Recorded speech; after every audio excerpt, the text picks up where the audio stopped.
Attire ballot அப்படிங்கிற ஒரு Instagram page open பண்ணீங்கன்னா நீங்க வந்து ஆன்லைன் ஷாப்பிங் பண்ணிக்கலாம். அந்த இன்ஸ்டாகிராம் பேஜ்ல வந்து உங்களுக்கு வெரைட்டியான ட்ரெண்டியான ப்ராடக்ட்ஸ் எல்லாமே இருக்கும். நிறைய டிசைன்ஸ்ல எல்லாமே இருக்கும். அது வந்து எல்லாருக்குமே இருக்கும். Clothes, watches, bags, shoes, footwears, makeup sets, இந்த மாதிரி எல்லா ப்ராடக்ட்ஸுமே அவைலபிளா இருக்கு. அட்டையர் பேலட் இன்ஸ்டாகிராம் பேஜை ஓபன் பண்ணி பாருங்க. உங்களுக்கு பிடிச்ச ப்ராடக்ட்ஸை வாங்கி ஹாப்பியா இருங்க. ஹலோ நண்பா, welcome to the speaker box channel. நான் தான் உங்க சரண். 10,000 ரூபாய் இன்வெஸ்ட் பண்ணா 750 கோடி கிடைக்குமா அப்படின்னு தம்ப்நெயில பார்த்து உள்ள வந்திருப்பீங்க. கண்டிப்பா அந்த மாதிரி ஒரு இன்வெஸ்ட்மெண்ட் இருக்கான்னு கேட்டீங்கன்னா கண்டிப்பா இருக்கு. இந்த வீடியோல நம்ம என்ன பார்க்க போறோம்னு பாத்தீங்கன்னா, நம்ம ஃப்ரெண்ட் ஒருத்தர் போன வீடியோல பாத்திருப்பீங்க, பி வித் கேவி. அவனுக்கு வந்து இன்வெஸ்ட்மெண்ட்ல வந்து டவுட்டா இருக்காம எந்த இன்வெஸ்ட்மெண்ட் பண்ணா எவ்வளவு ரிட்டர்ன் கிடைக்கும், எதுல எல்லாம் பிரிச்சு இன்வெஸ்ட் பண்ணலாம், டைவர்சிஃபை பண்ணி இன்வெஸ்ட் பண்ணலாம் அப்படிங்கறது சில டவுட்டாவே இருக்கனால அவனுக்கு வந்து நான் இன்வெஸ்ட்மெண்ட் பத்தி ஃபுல்லா எக்ஸ்பிளைன் பண்ணுவேன். இதுல எவ்வளவு ரிட்டர்ன்ஸ் கிடைக்கும், எது சேஃப், எது லிக்விடிட்டியா இருக்கும், இதுல ஹை ரிட்டர்ன்ஸ் கிடைக்கும், அந்த மாதிரி எல்லாம் இந்த வீடியோல பார்க்க போறோம். இந்த வீடியோ பிகினர்ஸ்க்கு கொஞ்சம் ஹெல்ப்ஃபுல்லா இருக்கும், கொஞ்சம் யூஸ்ஃபுல்லாவும் இருக்கும்.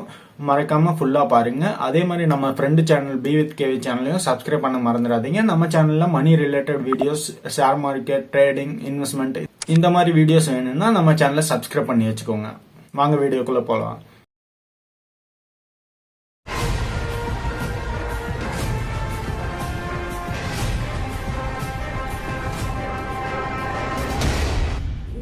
உங்க வீட்டுக்கு வந்திருக்கேன் அப்படின்னா என்கிட்ட ஒரு அமௌண்ட் இருக்கு. அந்த அமௌண்ட்டை வந்து எனக்கு இன்வெஸ்ட் பண்ணி ஆகணும். என்ன மாதிரி நிறைய பாக்குறவங்களோ அதை ஒரு அமௌண்ட் வச்சிருப்பாங்க, அதை இன்வெஸ்ட் பண்ணி ஆகணும். ஸோ எதுல இன்வெஸ்ட் பண்ணலாம், எதுல ஹை ரிட்டர்ன்ஸ் கிடைக்கும் அப்படிங்கிற உங்களோட நாலேஜ் வந்து ஷேர் பண்ணீங்கன்னா எங்களுக்கு ரொம்ப யூஸ்ஃபுல்லா இருக்கும். எனக்கு தெரிஞ்ச ஒரு 5 பெஸ்ட் மெத்தடை நான் சொல்றேன். அதுல வந்து உனக்கு வந்து எதுல இன்வெஸ்ட் பண்ணா உனக்கு கரெக்டா இருக்குமோ, உனக்கு எவ்வளவு ரிட்டர்ன் எதிர்பார்க்கறியோ அந்த மாதிரி நீ சூஸ் பண்ணி இன்வெஸ்ட் பண்ணிக்கோ. சோ அவர் வந்து 5 மெத்தட்ஸ் சொல்ல போறாரு. சோ அந்த 5 மெத்தட்ஸ்ல உங்களுக்கு எது ரொம்ப யூஸ்ஃபுல்லாகவும் ரொம்ப இன்ட்ரெஸ்டிங் ஆகும், அதாவது ஹை ரிட்டர்ன்ஸ் எதுல உங்களுக்கு கிடைக்காது நினைக்கிறீங்களோ அதை சொல்லுங்க. சோ 5 மெத்தட்ஸ் தெரிஞ்சுக்கணும்னு நினைச்சீங்க அந்த வீடியோ ஃபுல்லா பாருங்க.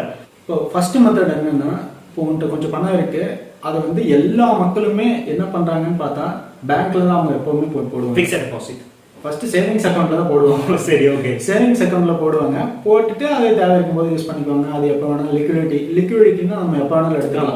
அந்த ஃப்ளோ அது வந்து எப்போ வேணாலும் எடுத்துக்கலாம். அதுக்காக யூஸ் பண்ணுவாங்க. சில பேர் பேங்க்லயே போடுவாங்க, எஃப்டின்னு போட்டு வச்சிருவாங்க, ஃபிக்ஸ்ட் டெபாசிட், ரெக்கரிங் டெபாசிட்னு. அதுல வந்து போட்டு வைக்கும்போது இப்போ இருக்கிற டெபாசிட், ஃபிக்ஸ்ட் டெபாசிட் ரேட் வந்து ஒரு 4% டு மேக்ஸிமம் 7% தான் ரிட்டர்ன்ஸ் தராங்க 1 இயருக்கு. அப்ப நான் இப்போ ஒரு அமௌண்ட் போட்டேன்னா ஃபிக்ஸ்ட் டெபாசிட்ல எனக்கு 7% தான் கிடைக்கும். சோ அடுத்தது தான் 7% இது வந்து பேங்க்ல வந்து போடுவாங்க. ஓகே. அது எத்தனை வருஷம் போடணும்? அது நம்ம எத்தனை வருஷம் வேணாலும் கால்குலேட் பண்ணி போட்டுக்கலாம். ஓகே. மினிமம் நமக்கு வந்து 4 to 7%. ஓகே. எந்த பேங்க்ல வந்து ஹை இன்ட்ரெஸ்ட் ரேட்டோ அது ஒவ்வொரு பேங்க்ல சேஞ்ச் ஆகும். அவங்க கொடுக்கறத அதை பொறுத்து நம்ம போட்டுக்கலாம். 1 இயருக்கு 7% தான் மேக்ஸிமம் கிடைக்கும். இது வந்து ஃபிக்ஸ்ட் டெபாசிட் இன்வெஸ்ட்மெண்ட்டுக்கு. இப்போ செகண்ட் மெத்தட் பார்த்தோம்னா அதுல வந்து ரியல் எஸ்டேட். ஓகே. ரியல் எஸ்டேட்ல இன்வெஸ்ட் பண்ணுவாங்க எல்லாருமே. ஒரு வீடு வாங்குறது, ஒரு இடம் வாங்குறது, இந்த மாதிரி. சென்னைக்கு மிக அருகாமையில் ஸோ அந்த மாதிரி இன்வெஸ்ட் பண்ணலாம். அது இன்வெஸ்ட் பண்ணீங்கன்னா உனக்கு எப்போ வேணாலும் அதோட வேல்யூ வந்து இன்க்ரீஸ் ஆகும். அது நீ கரெக்டான லொக்கேஷன் பார்த்து வாங்கணும். ஒரு சிட்டி மெயின் இடம், ஒரு கரெக்டா ஒரு கார்னர் பிளேஸ், அந்த மாதிரி எல்லாம் கிடைச்ச கடை எல்லாம் வைக்கலாம். அந்த மாதிரி ஒரு பிளேஸ் எல்லாம் கிடைச்சா உனக்கு வந்து ரிட்டர்ன் வந்து அதிகமா கிடைக்கும். ரெண்டல் விட்டா அதுக்கு ஒரு ரெண்டலுக்கு வந்து அமௌண்ட் வரும். இந்த மாதிரி ஏகப்பட்ட இந்த மாதிரி அதுவே நீ தப்பு பண்ணி ஒரு மிக அருகாமையில் காட்டுக்குள்ள வாங்கிட்டீங்க, அந்த மாதிரி வாங்கி போட்டா நீ மட்டும்தான் அந்த இடத்துல இருக்கணும். அது எத்தனை வருஷம் ஆனாலும் பெருகவே பெரியாது. அது அதேவோட வேல்யூல தான் இருக்கும். அது ஒரு இன்வெஸ்ட்மெண்ட். அது கரெக்டான சூப்பரான இன்வெஸ்ட்மெண்ட் தான் ரியல் எஸ்டேட். அது கரெக்டான பிளேஸ்ல வாங்கணும். ஓகே, அதுதான், வேற இது இல்லை. அப்புறம் வந்து மூணாவது மெத்தட், கோல்டு வந்து எல்லாருக்குமே ரொம்ப பிடிக்கும். அவங்க வந்து ரொம்ப விரும்புவாங்க, லேடிஸ் எல்லாருமே. இது இன்வெஸ்ட்மெண்ட் அது வந்து இன்வெஸ்ட்மெண்ட். அதான் இன்வெஸ்ட்மெண்டா, கோல்ட்ல இன்வெஸ்ட் பண்றது எப்பவுமே சேஃப். நீ வந்து எங்க போய் லோன் வந்து கோல்டு வச்சு கேட்டா டக்குன்னு கொடுத்துருவாங்க. ஏன்னா கோல்டுக்கு வந்து அவ்வளவு மதிப்பு இருக்கு. இப்ப வந்து கோல்டு வாங்குங்கன்னு சொல்றது இல்ல, கோல்டு வித்துருங்க. உங்க வீட்டுல கோல்டு இருக்கா, கொண்டு வாங்க, எங்க வீட்டுல வித்துருங்க. அதை விட இங்க நகை தேவையும் நகை கடன்கள் தான் அதிகமாயிருச்சு. நம்ம வந்து கடன் வாங்குறதுக்கான சொசைட்டி புஷ் பண்ணுது. பட் நம்ம இது இன்வெஸ்டிங் மட்டும் தான் பார்க்க போறோம். இன்வெஸ்டிங் வந்து கோல்டு இன்வெஸ்ட் பண்ணி வச்சிருந்தா எப்படி இருந்தாலும் கோல்டு ரேட் எப்பவுமே இன்க்ரீஸ் ஆகிட்டு இருக்கு. ஒரு 5 வருஷம் முன்னாடி கோல்டு வாங்கி போட்டிருந்தா இப்போ இன்க்ரீஸ் ஆகிருக்கு. அது மாதிரி 10 வருஷம் முன்னாடி வாங்கி போட்டா இன்க்ரீஸ் தான், இன்னும் இன்க்ரீஸ் தான் ஆகும். என்னதான் கீழே எப்பப்பெல்லாம் டவுன் ஆகும் போது அப்பெல்லாம் கோல்டு இன்வெஸ்ட் பண்ணி கொஞ்சம் இன்க்ரீஸ் ஆகும்போது லாபம் பார்த்துக்க வேண்டியதுதான். அது ஒரு நல்ல சேஃபான இன்வெஸ்ட்மெண்ட். எப்போ அதுக்கு வந்து லிக்விடிட்டி இருக்கு, கடனும் எப்போ வேணாலும் தருவாங்க. அது எல்லா இதுலயும் வந்து இது காஸ்ட் ஆகும். அது வந்து ஒரு அளவுக்கான ரிட்டர்ன்ஸ் வந்து தரும். ஸோ இது 3 இதை சொல்லிட்டேன். பட் அப்போ 4-5 வந்து கம்மியான 4-5 வந்து எப்பவுமே நான் இப்போ சொன்னது எல்லாமே ஒன்னை விட ஹையா இருக்கிற மாதிரி தான் சொல்லியிருக்கேன். இப்போ வந்து 4வது வந்து பார்த்தா மியூச்சுவல் ஃபண்ட்ஸ். மியூச்சுவல் ஃபண்ட்ஸ் சந்தைய பயங்களுக்கு உட்பட்டது அப்படின்ட்டு எல்லா விளம்பரத்திலும் போடுவாங்க. அட்வர்டைஸ்மெண்ட்ல மியூச்சுவல் ஃபண்ட்ல இன்வெஸ்ட் பண்ணும்போது பாதி எல்லாம் செக்அப் பண்ணுங்க பாருங்க அப்படின்ட்டு. அது உண்மைதான். நம்ம எதுவுமே தெரியாம மியூச்சுவல் ஃபண்ட்ல நிறைய மெத்தட்ஸ் இருக்கு. நிறைய லார்ஜ் கேப் ஃபண்ட்ஸும்பாங்க, மிட் கேப் ஃபண்ட்ஸும்பாங்க, ஸ்மால் கேப் ஃபண்ட்ஸும்பாங்க. இந்த மாதிரி நிறையா இருக்கு. நம்மளோட ரிஸ்க்கு தகுந்த மாதிரி அந்த ஃபண்ட்ஸ் எல்லாமே அனலைஸ் பண்ணி லார்ஜ் கேப் எல்லாம் போட்டால் லோ ரிஸ்க்கு, மிடில் கேப் வந்து மீடியம் ரிஸ்க்கு, ஸ்மால் கேப் வந்து ஹை ரிஸ்க்கு. அந்த ரிஸ்க்கு தகுந்த மாதிரி ரிட்டர்ன் கிடைக்கும். High ரிஸ்க்னா high returns, low risk low returns. அந்த மாதிரி மியூச்சுவல் ஃபண்டை பொறுத்த வரைக்கும் ஒரு இயர்லி ஒரு 10 to 20% இந்த மாதிரி ரிட்டர்ன் கிடைக்கும். இது வந்து ஃபண்ட் மேனேஜர்ஸ் வந்து பேங்க்ல எல்லா பேங்க்ல இருக்கும்.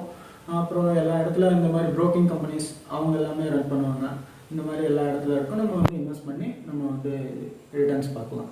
இப்போ 5வதுன்னு பார்த்தோம்னா எனக்கு ரொம்ப பிடிச்ச மெத்தட் இது, இந்த இன்வெஸ்ட்மெண்ட்டு. ஓகே, இந்த இன்வெஸ்ட்மெண்ட்ல வந்து ரொம்ப அதிகமான ரிட்டர்ன் வந்து எதிர்பார்க்கலாம். நல்லது, அதுதான் நமக்கு தேவை. ஆனால் அதில் ஹை ரிஸ்க் இருக்கு. ஹை ரிஸ்க் அப்படின்னா எனக்கு வோல்டேஜ் அடிச்சா சாக்கடிச்சிடும் அப்படிங்கிற மாதிரி ஹை ரிஸ்க். அதுதான் ஷேர் மார்க்கெட். ஷேர் மார்க்கெட்டில் வந்து நம்மளா ஒரு கம்பெனி வந்து ஒரு நல்ல கம்பெனி அனலைஸ் பண்ணணும். அனலைஸ் பண்ணி அதில் ஒரு 10 வருஷம் 20 வருஷம் கரெக்டான கம்பெனி இன்வெஸ்ட் பண்ணியிருந்தோம்னா அது ஒரு பெரிய வேல்யூவாக வந்து நிற்கும். அது ரிட்டர்னிங்கை பொறுத்த வரைக்கும் இந்த % அந்த % சொல்ல முடியாது. நான் நினைக்கிறதோட பெருசாகவும் இருக்கும், நினைக்கிறதோட கம்மியாகவும் இருக்கும். பட் ஷேர் மார்க்கெட் அப்படிங்கிறது வந்து ரொம்ப ரொம்ப சப்ஜெக்ட் டு மார்க்கெட் ரிஸ்க் ஆச்சு. அது ஒரு பெரிய அந்த பக்கத்தில் வந்து நம்ம விளம்பரத்தில் போட்டாவே நான் சொல்லி படிக்கிறதுக்குள்ள முடிச்சிருவானே, கடைசியில் கண்டிஷன்ஸ் அப்படி தெரியும். ஸோ அதில் இன்வெஸ்ட் பண்ணணும் அப்படின்ட்டு எனக்கு கொஞ்சம் டவுட்டாக இருக்கு. நம்ம வந்து சொல்றது உண்மைதான், ஹை ரிஸ்க் இருக்கு. அதே மாதிரி சில கம்பெனிஸ் எல்லாமே நம்மளுக்கே தெரியும். எல்லா மேக்ஸிமம் கம்பெனிஸ் வந்து லார்ஜ் கேப்ல ஹை ரிட்டர்ன்ஸ் ஒரு நல்ல கம்பெனிங்க தான். அந்த கம்பெனிங்கெல்லாம் blue chip stocks, growth stocks இந்த மாதிரிலாம் இருக்கு. அந்த ஸ்டாக்ஸ்ல எல்லாம் இன்வெஸ்ட் பண்ணும்போது கன்ஃபார்ம் வந்து ஒரு அதிக ரிட்டர்ன் வந்து எதிர்பார்க்க முடியும் நம்மளால. அது மார்க்கெட் ரிஸ்க் இருக்கு. ரிஸ்க்கை பொறுத்து வந்து ரிட்டர்ன்ஸ் வந்து கிடைக்கும். ஹை ரிஸ்க் எடுக்க தயாரா இருந்தேன்னா நீங்க வந்து ஷேர் மார்க்கெட்ல இன்வெஸ்ட் பண்ணலாம். பட் அந்த மாதிரி ரிஸ்க் எடுத்து நிறைய பேர் போயிருக்கு, நிறைய பேர் வந்து ஃபெயிலியர் ஆயிருக்காங்க. ஸோ இப்போதான் அந்த கதையை ஸோ நிறைய பேர் வந்து ஆனால் பட் அந்த ஹை ரிஸ்க் எடுத்து நிறைய பேர் வந்து ஃபெயிலியர் ஆயிருக்காங்க. நமக்கு கொஞ்சம் யோசிக்க வேண்டியது. இன்வெஸ்ட்மெண்ட்டை பொறுத்த வரைக்கும் ஷேர் மார்க்கெட்ல இன்வெஸ்ட்மெண்ட் பண்ணவங்க எல்லாருமே மேக்ஸிமம் வந்து ஃபெயிலியர் ஆக மாட்டாங்க. அவங்க ஷேர் மார்க்கெட்டுக்குள்ள வந்து ஃபெயிலியர் ஆகுறாங்கன்னா அவங்க இன்வெஸ்ட்மெண்ட் பண்ணல, மேக்ஸிமம் அவங்க ட்ரேடிங் தான் பண்ணியிருப்பாங்க. ட்ரேடிங்க்கும் இன்வெஸ்ட்மெண்ட்டுக்குமே நிறைய டிஃப்ரென்ஸ் இருக்கு. Okay okay okay. So investment பொறுத்த வரைக்கும்னா ஒரு 5 to 10 years, 10 to 15 years அந்த மாதிரி பண்ணுறது. ட்ரேடிங்னா 1 dayல கூட வித்துட்டு வாங்கிட்டு போயிடுவாங்க. அதில் தான் அவங்க வந்து அதிகமாக லாஸ் ஆகுறாங்க. அதனால அவங்க வந்து எல்லாருக்கும் லாஸ் ஆயிடுச்சுன்ட்டு மக்கள் எல்லாத்துக்குமே இன்னும் ஷேர் மார்க்கெட்டில் வந்து இவன் ஷேர் மார்க்கெட் போனோன்னா எல்லாம் கோவிந்தா தான் அப்படிங்கிற மாதிரி ஒரு தாட்லேயே இருக்காங்க. ஆனால் அதிக ரிட்டர்ன் தர்றது எப்பவுமே ஷேர் மார்க்கெட் தான். ஒரு பணக்காரங்க இந்த மாதிரி ஒரு எல்லா பீப்புள்ஸுமே மேக்ஸிமம் ஃபினான்ஸ் ரிலேட்டட் எல்லா பீப்புள்ஸுக்குமே இந்த ஷேர் மார்க்கெட் மிக ஒரு பிடிச்ச ஒன்று. அதுல இருந்தால் எப்பவுமே அவங்கெல்லாம் ரிட்டர்ன் எடுப்பாங்க. நமக்கெல்லாம் அது என்னன்னு கூட தெரியறது இல்லைங்காட்டி தான் நம்ம இன்னும் அந்த லெவல் சும்மா அந்த பேங்க்ல போய் சும்மா சேவிங்ஸ் அக்கௌண்ட் மட்டும் போடுறது, FD போடுறது, இந்த இடம் இந்த கோல்டு இந்த மாதிரி இன்வெஸ்ட்மெண்ட்லேயே நம்ம இருக்கோம். அந்த மியூச்சுவல் ஃபண்ட் ஷேர் மார்க்கெட்டுக்கெல்லாம் இன்னும் நம்ம போகிறதே இல்லை. ரிஸ்க்கு அளவுக்கு அதில் ரிட்டர்ன்ஸ் கிடைக்குமா அப்படின்ட்டு எனக்கு இன்னும் கொஞ்சம் ஒரு மாதிரி இதாக தான் இருக்குது. ஸோ என்ன சொல்ல வர்றதில்ல, ரிட்டர்ன்ஸுங்க பொறுத்த வரைக்கும் உனக்கு இப்போது ஒரு 10,000 இன்வெஸ்ட் பண்ணி 750 கோடி கிடைச்சதுன்னா நீ வேணான்னு சொல்லுவியா? கண்டிப்பாக இல்லை. 10,000 இன்வெஸ்ட் பண்ணி 750 கோடி கிடைச்சா யார் தான் வேணான்னு சொல்லுவோம். பட் அது ஃப்ராடாக தான் இருக்கும். கண்டிப்பாக இப்படி 750 கோடியில் நீ யாருமே நம்ப மாட்டாங்க இதை. ஆனால் இது வந்து சாத்தியமாகக்கூடிய ஒரே இன்வெஸ்ட்மெண்ட் ஷேர் மார்க்கெட் மட்டும்தான். நான் ஒரு ஸ்டோரி சொல்கிறேன். விப்ரோ ஷேர் வந்து 1980 ஒருத்தவங்க IPOல வந்து 10,000 ரூபாய்க்கு வாங்கி போட்டிருந்தாங்கன்னா இப்போ அதோட வேல்யூ 2021 படி 750 கோடிக்கும் மேல். இது சொன்ன ஷாக்கிங்கா இருக்குல்ல? கண்டிப்பா. ஆனா இதெல்லாமே நமக்கு எதுவுமே தெரியறது இல்ல. 40 இயர்ஸ் தான், ஜஸ்ட் 40 இயர்ஸ். ஸோ வந்து உங்க அப்பாவோ யாரோ ஒரு 40 இயர்ஸ் முன்னாடி ஒரு ஷேர் வாங்கியிருந்தாங்கன்னா இப்போ அந்த 10,000 வாங்கின ஷேர் 750 crores பில்லியனர் ஆகுதுக்கான ஈஸி வேலை ஷேர் மார்க்கெட் தான். அதுவே எந்த இன்வெஸ்ட்மெண்ட்லயும் இந்த கோல்டு இன்வெஸ்ட்மெண்ட்டா இருக்கட்டும், பேங்க் இன்வெஸ்ட்மெண்ட்டா இருக்கட்டும், மியூச்சுவல் ஃபண்டா இருக்கட்டும், இல்ல இந்த ரியல் எஸ்டேட்டா இருக்கட்டும், எந்த இன்வெஸ்ட்மெண்ட்டோட கம்பேர் பண்ணாலுமே இந்த ஒரு ஹை ரிட்டர்ன் வந்து எதுலையுமே கிடைக்கவே கிடைக்காது. ஷேர் மார்க்கெட் அந்த ஒரு இன்வெஸ்ட்மெண்ட் வந்து ஷேர் மார்க்கெட்ல மட்டும்தான் கிடைக்கும். அப்ப நான் என்ன ஷேர் மார்க்கெட் இன்வெஸ்ட் பண்ண சொல்றியா? இன்வெஸ்ட் பண்ணலாம். அது வந்து நீ வந்து ஒரு கரெக்டா எல்லாமே அனலைஸ் பண்ணி ப்ளூ சிப் ஃபண்ட் எது, க்ரோத் ஃபண்ட் எது அனலைஸ் பண்றது கொஞ்சம் ஈஸியா தான் இருக்கும். அந்த எல்லாமே அனலைஸ் பண்ணிட்டு பண்றது வந்து எப்பவுமே சேஃப் அண்ட் பெட்டர். ஸோ அதை பத்தி நல்லா படிச்சுட்டு தெரிஞ்சுட்டு எப்பவுமே பண்ணணும். ஸோ அந்த மாதிரி தான் உங்களோட சேனல். எங்கள் சேனல்ல எல்லாமே ஃபினான்ஸ் ரிலேட்டட், அதுக்கப்புறம் மணி எப்படி இன்வெஸ்ட் பண்ணணும், ட்ரேடிங்ஸ், இது எல்லாமே எங்கள் சேனல்ல அதை பற்றி தான் போட்டுருக்கோம். ஓகே, ஸோ இன்வெஸ்ட் பண்ணுறது அப்படின்னா உங்களுக்கு ஒரு ஐடியா கிடைச்சிருக்கும். அந்த அவர் சொன்ன ஒரு 5 இதில் சொல்லிட்டு அதில் எதில் ஹை ரிட்டர்ன்ஸ் கிடைக்குது, உங்களுக்கு ஹை ரிஸ்க், அதெல்லாம் நீங்கள் கால்குலேட் பண்ணி நீங்களே வந்து இன்வெஸ்ட் பண்ணலாம். ஸோ எனக்கும் வந்து இப்போ ஷேர் மார்க்கெட் மேலே கொஞ்சம் கிரேஸ் வந்திருக்கு. போன வீடியோ வந்து எனக்கு அந்த ட்ரேடிங் கிரேஸ் வந்தது, இப்போ ஷேர் மார்க்கெட் மேலே கொஞ்சம் கிரேஸ் வந்திருக்கு. ஸோ இவரோட வீடியோஸ்லாம் நான் பார்க்கணும்னு நினைக்கிறேன். அதே மாதிரி நீங்களும் பார்க்கணும்னு நினைச்சீங்கன்னா கீழே இருக்க லிங்க்ல டிஸ்கிரிப்ஷன் நான் போட்டிருக்கேன். ஸோ நீங்கள் போய் பாருங்க. அப்படி கீழே போய் பார்க்கும்போது மேலே வந்து சைடில் சாப்பிட்ற சப்ஸ்கிரைப் அப்படின்னு ஒன்று இருக்கும், அதையும் பண்ணிட்டு லைக் பண்ணி உங்கள் ஃப்ரெண்ட்ஸ்க்கும் ஷேர் பண்ணுங்க. நீங்கள் ஒரு அமௌண்ட் வச்சு எதில் இன்வெஸ்ட் பண்ணணும் அப்படின்னு நினச்சிங்கன்னா ஃப்ரெண்ட்ஸ் கிட்ட போகணும்னா இந்த வீடியோ எடுத்து பார்த்தீங்கன்னாலே போதும். ஸோ இதில் இருக்கும். So until I stay safe guys.